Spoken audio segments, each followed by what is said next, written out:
I want to talk about my relationship with drawing throughout my life. I'm very passionate about it, and it's something that I couldn't imagine myself not doing. If it wasn't for drawing, then I don't know what I'd be doing. I wouldn't be sat here talking to you. I'd have probably chosen a more stable means of making a living, as opposed to creating pretty pictures. I have always been drawing, but there are times throughout my life where I have found myself drawing more than others. Throughout my childhood, I would always be drawing at school, showing my family and friends what I had made. It's a fascinating time in a person's life when they are starting to develop and gravitate towards certain things which appeal to them. Drawing is one of those subjects that everyone has had some experience with. Every child loves to draw and express themselves. It's always a pleasure to look at children's artwork and see how their imagination and perception of the world is portrayed on paper. You don't know what to expect when you look at a child's drawing. Eventually, you start to see them drawing everything that is familiar to them. A house, a car, people. They are attempting to illustrate something that can easily be recognised. It's all about communication, and drawing is one of the oldest ways to do that. But as these children begin to progress into their premature art career, they begin to become more aware of what they are creating. They are able to judge their work, and as a result, they start to be more critical. There's one kid over here with a drawing of a house that looks more like an overcooked potato waffle, and then there's another kid who's rendering each brick in detail, drawing in all of the windows and doors, and his drawing is getting all of the praise. Now, the other kid isn't going to feel too good about that. He's looking at his drawing with a tear rolling down his face, questioning his ability as an artist. It's no surprise that the majority of children eventually decide that drawing isn't for them, and then they start to put their attention towards pursuing something else. I don't want to delve too deep into a discussion like this, but there's this mainstream expectation when it comes to drawing. If something doesn't look like what it is meant to be, then a lot of the time it's considered a poor drawing. A young child doesn't really know any better. They might assume that drawing is just for the talented, and that if you don't have it from the start, you never will. Of course, there's always some exceptions, but I'm just talking from my own experience. I find that a lot of people tend to think that way. It's quite narrow-minded, but that's the world we live in. Anyways, getting back to the subject at hand, myself and drawing. Now, I was one of those kids that continued to draw, and I would do it a lot. I still found other activities interesting, like playing football, which is what we call soccer for my American viewers, but drawing was one of those subjects that I always seemed to be attracted to. I think it comes down to the type of person that you are. If you are creative, then drawing is something that will likely appeal to you. It was what allowed me to express myself, an easily accessible, direct way to create something. I mean, it didn't matter if it wasn't specifically drawing. I enjoyed doing anything if it meant that I could be creative, and I have dabbled in a lot of different things growing up. I would often go through phases. One week I would be making music, and then I'd be creating animations the next. I was into filmmaking, photography, gaming. I think I was even into coding websites at one point.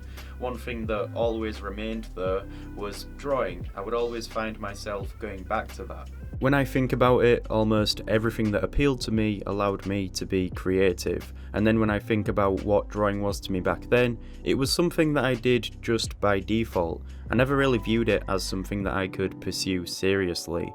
This is probably because of the general perception of the subject. If someone asks, what do you want to be when you're older, you can feel like a bit of a dummy if you say that you want to be an artist. And at an age when you actually care about what people think of you, I'd often find myself avoiding the word.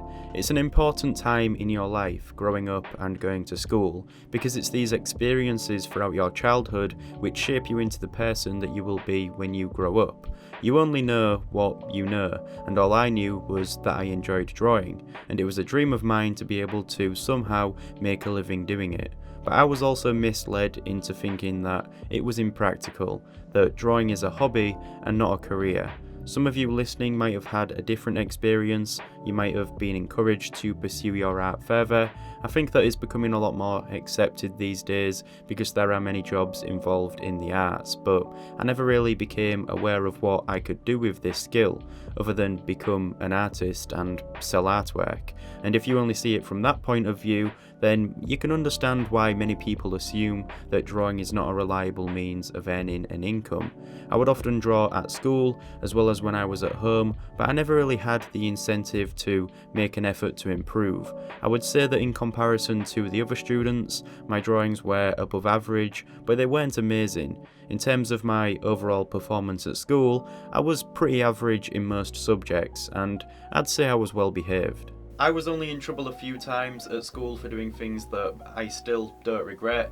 One time I slapped a mate of mine in the face with an ink pad. I did a front flip instead of diving into the swimming pool, and I was involved in snowballing all of the dinner ladies. I would spend a lot of my time growing up playing video games, socialising with friends, and I never really attended to my drawing as much as I should have.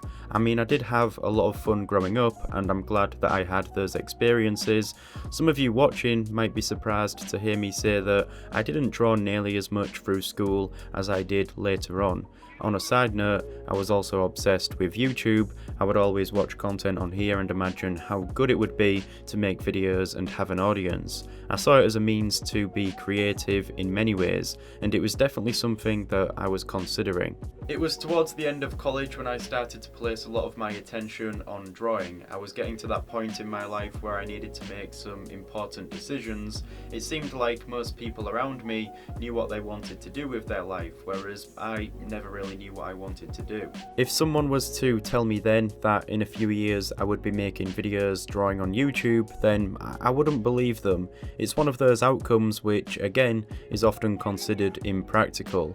I knew that I wanted to start making videos on YouTube, but that would be something on the side. I needed to find something that appealed to me and head in that direction. A lot of you watching will know that I did go on to study architecture and earn a degree in that subject. However, when I left college, I didn't go straight to university. Because of my inability to decide what I wanted to do, I went and enrolled onto a course in art and design, mainly because I enjoyed drawing, and if it was an excuse for me to spend my days drawing all the time, then let's do that.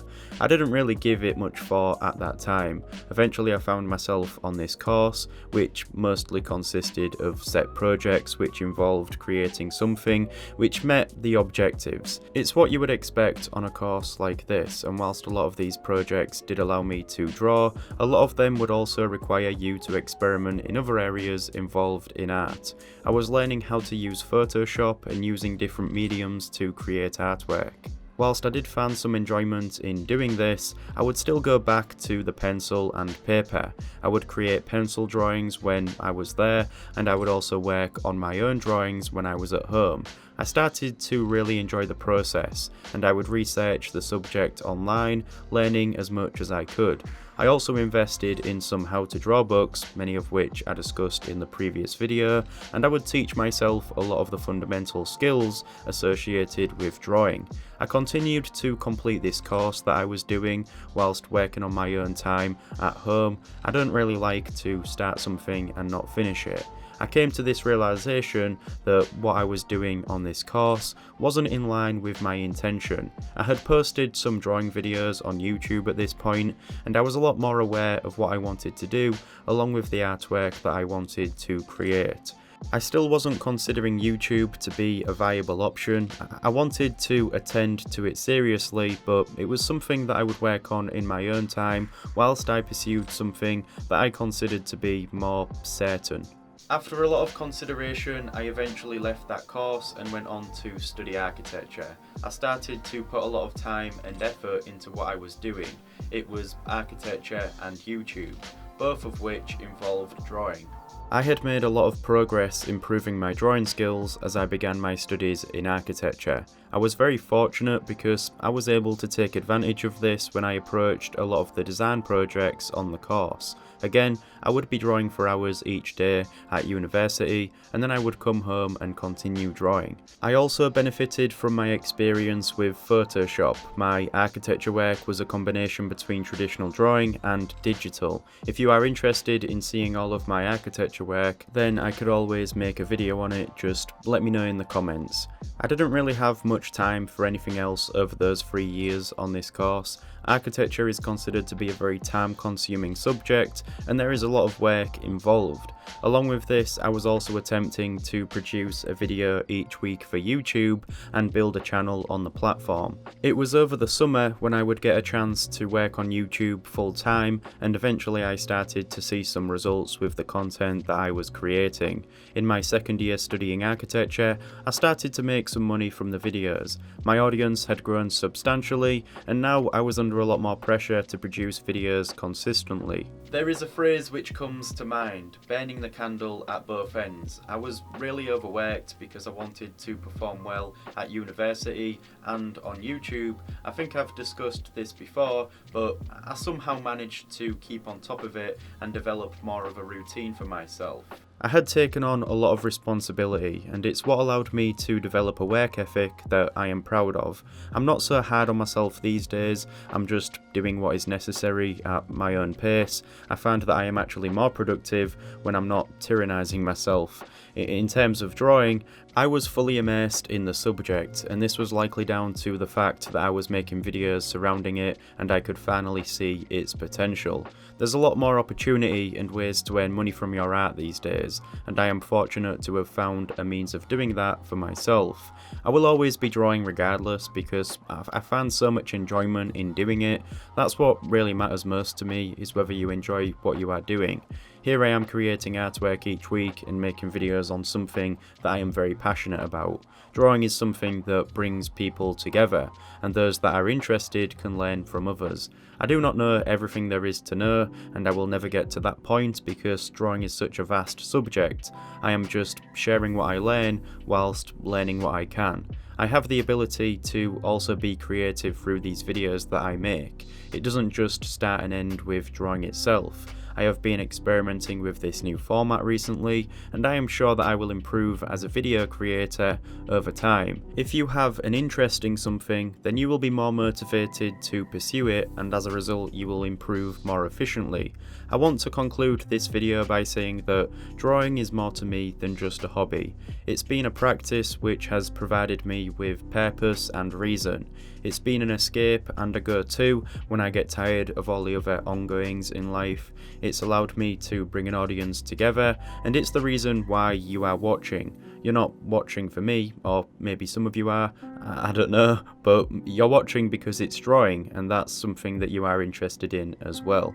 I know that this video was a lot more personal in comparison to what I usually create, but I thought that some of you might have wanted to hear me talk about some of this stuff, and it's good to know about the artist, right? Because drawing is a lifestyle and I like to share my experiences with you. So if you did enjoy it, then please leave a like. If you want to see more videos like this, then let me know in the comments down below. Also, if you want to subscribe to the channel and turn the notifications on, then you'll never miss an upload in the future. If you want to support the channel further, then do consider checking out the Patreon page where I create some exclusive content, including tutorials. With that being said, thank you for watching. I'll see you in the next one.